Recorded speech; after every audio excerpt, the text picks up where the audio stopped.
Sebelum Anies menjabat sebagai Gubernur DKI Jakarta, banyak warga yang digusur secara sepihak oleh pemerintahan sebelum Anies. Heran, sama rakyat Indonesia sendiri kok main gasar-gusur gitu ya? Mudah banget sih menindas rakyat kecil. Kalau rakyat melanggar, ya sebenarnya bisa diajak komunikasi loh. Duduk bareng menghadirkan solusi yang memanusiakan manusia. Rakyat hanya ingin diajak komunikasi dengan baik. Untungnya, gubernur yang menang kala itu Anies Baswedan.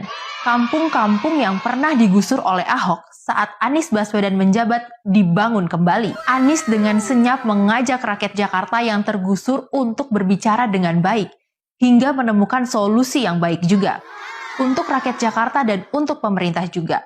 Sehingga keadilan tercipta di kota ini. Bagaimana mau ngomongin soal keadilan ke seluruh Indonesia? Lah, di ibu kota aja gak ada keadilan bagi rakyat kecil. Namun Anies sudah menjalankannya, memberikan rasa keadilan terlebih bagi rakyat kecil. Anies selalu menekankan, membesarkan yang kecil tanpa mengecilkan yang besar. Kalau semua menjadi tumbuh besar, sejahteralah bangsa ini. Kami rangkum kampung yang dibangun kembali oleh Anies setelah sebelumnya digusur begitu saja. Pertama, ada Kampung Susun Akuarium yang kini sudah berdiri 4 tower. Kampung Susun Akuarium tahap pertama diresmikan oleh Anies pada 2022 kemarin. Ada juga Kampung Susun Kunir yang menyatu dengan kawasan wisata sejarah Kota Tua Jakarta.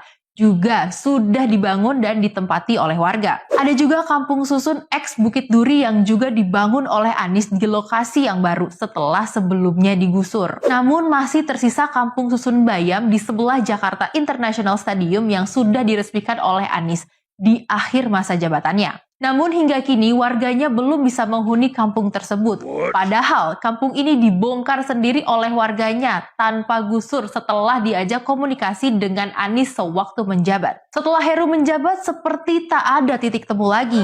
Padahal Anies saat itu menginginkan sebelum diresmikan warga sudah pindah ke sana. Kenapa Heru tak memberikan izin warga untuk segera tinggal di sana? Padahal sudah tugas negara untuk hadir memberikan kelayakan untuk rakyatnya. Sulitkah itu dilakukan? Jadi dari sini saja kita bisa dengan jelas melihat perbedaannya. Pemimpin yang begitu memperjuangkan keadilan untuk rakyatnya dengan pemimpin yang bodoh amatan dengan warganya.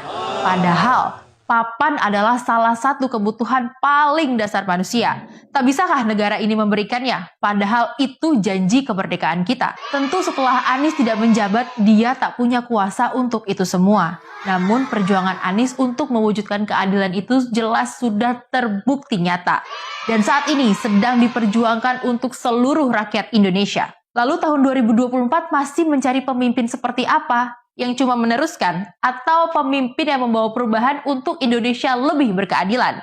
Jika itu maunya, sudah pasti Anieslah jawabannya. Bersama Anies, Indonesia lebih maju, Indonesia lebih adil. Maka dari itu Centerian, mohon doakan supaya Allah Subhanahu wa Ta'ala, Tuhan Yang Maha Esa, agar menjadikan Anies Baswedan sebagai Presiden Indonesia ke-8. Amin.